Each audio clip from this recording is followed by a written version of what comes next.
안녕하세요. 케니입니다. 수업 요약 드리도록 하겠습니다.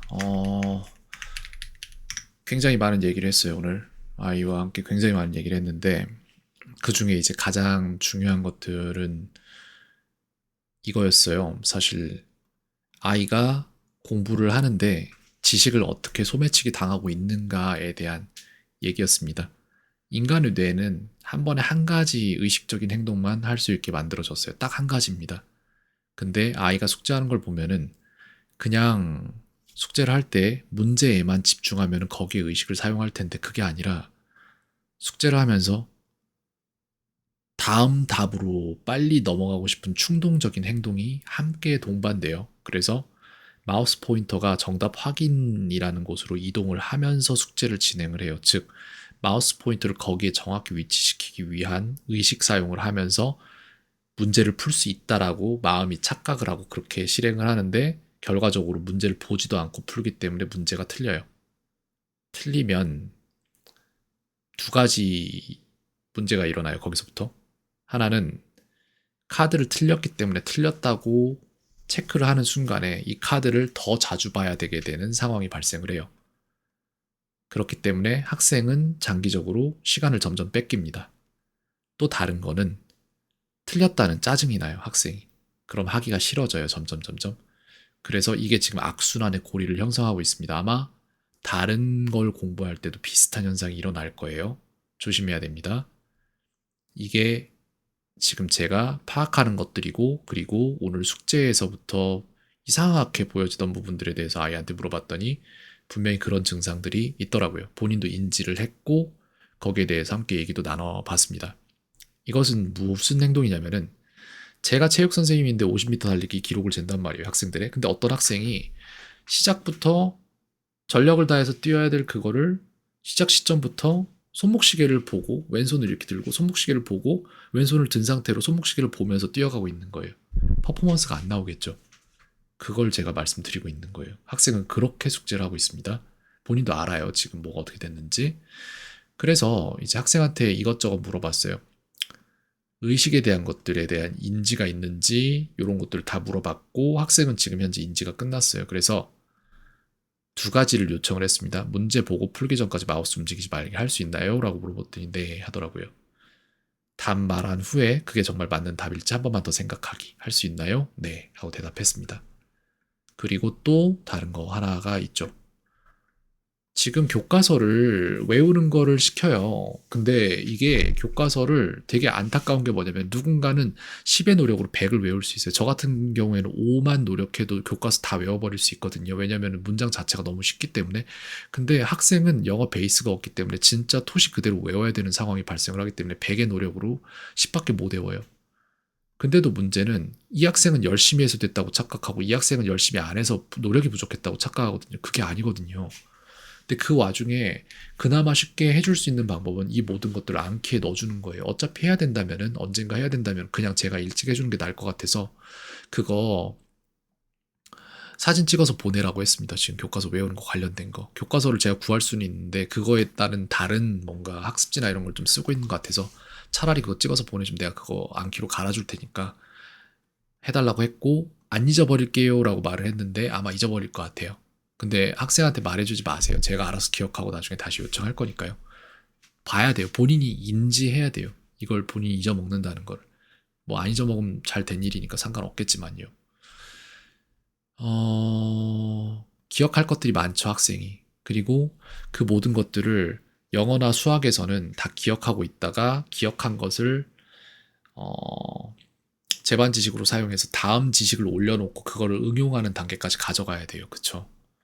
근데 학생이 패턴 인지력이 부족해요. 그런 와중에 지난주에 학원에서 가정법을 배웠는데 그 가정법에 대해서 리뷰가 잘 이뤄지고 있는지를 물어봤더니 가정법 끝나고 넘어갔대요. 터무니없어요, 솔직히. 그 가정법 제가 볼 때 지금 10%도 제대로 되고 있지 않아요. 근데 잘 가르쳤으니까 우린 끝났어 라고 하고 딱 넘어간 거잖아요. 이게 계속 반복되고 있는 거예요. 학생이 배우는 모든 것에. 그래서 너무 안타까운 거예요. 왜냐면은 가정법을 100의 노력이 필요한 것으로 치면은 이 100의 노력 이전의 것들이 있단 말이에요. 그것도 안 돼 있기 때문에 학생의 경우에는 100의 노력을 해도 누군가는 10으로 100을 가정법을 배워버릴 때 학생 같은 경우에는 100을 노력을 해도 10밖에 못 배우거든요. 그래서 지금 여러 가지를 하고 있어요. 비유를 했습니다, 학생한테. 저희는 지금 같은 배를 타고 있어요. 근데 학습 결손을 이제 배에 뚫린 구멍이라고 얘기를 하자면은 배에 구멍이 나서 물이 들어오고 있는 걸 제가 발견을 해요. 저거 수복해야 돼, 수리해야 돼 라고 해서 막 수리를 해요. 수리를 하면은 또 딴 데가 보여요. 가서 또 수리를 해요. 또 딴 데가 보여요. 또 가서 수리를 해요. 근데 그러면은 문제가 뭐냐면은 세 번째 걸 고치고 있으면 첫 번째 고장났던 부분이 다시 물이 새기 시작해요. 그런 것들을 막기 위해서 망각을 막는 프로세스를 만들었고 그런 것들을 숙제로 하고 있는데 아이가 제대로 그리고 꾸준히 하면은 이 수리했던 부분이 고장나기까지 걸리는 시간이 좀 더 길어져서 제가 5개 수리하면은 하나 고장나고 이런 식으로 돼서 제가 고치는 양들이 점점 늘어날 텐데 그게 되게 주기가 짧은 거예요, 지금까지는. 그래서 학생의 습관이 굉장히 중요하고 그런 것들에 대한 인지는 일어났어요. 그래서 학생이 의식적으로 숙제를 해서 저를 도와줄 수 있다면 저도 학생을 더 잘 도와줄 수 있어요. 그렇기 때문에 학생이 결과적으로 이렇게 뭔가가 안 되는 결과를 가진 이유는 그 과정이 있었기 때문입니다. 그리고 이렇게 되기까지의 과정이 있었기 때문이고 그 과정은 결과로 이어지고 결과는 과정으로 이어지면서 그게 순환되면 그게 악순환이죠. 그래서 결과적으로 이 악순환의 고리를 끊는 지점은 어디가 돼야 되는가라고 하면은 학생이 한 가지 행동을 의식적으로 할 수 있다가 돼야 됩니다. 그 부분에 대해서 학생과 얘기를 많이 했고요, 오늘. 그리고 남은 시간은 학생이 잘 모르는 것들을 계속해서 배를 고치는 심정으로 수리해 나갔고, 그리고 최근에 배웠던 가정법에 대해서 학원에서 지금은 가르치지 않는다라는 얘기를 듣고, 그거 끝내야 돼요. 어떻게든 끝장 봐야 돼요. 무슨 짓을 해서 문제를 어렵게 만들어서 비틀어서 내도 맞춰낼 수 있도록 해줘야 됩니다. 그거를 계속 해나갈 거예요.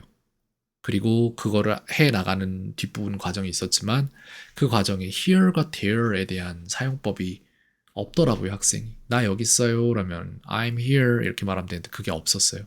그래서 그거를 또 고치러 가서 그걸 고치고 다시 가정법으로 돌아오고 이런 식의 반복이 일어나고 있는 거예요. 쉽지 않아요. 근데 이것보다 더 좋은 방법은 없습니다. 그냥 해야 할 일을 하는 것보다 더 빠른 길은 없어요. 많은 생각들이 나죠. 이런 거예요.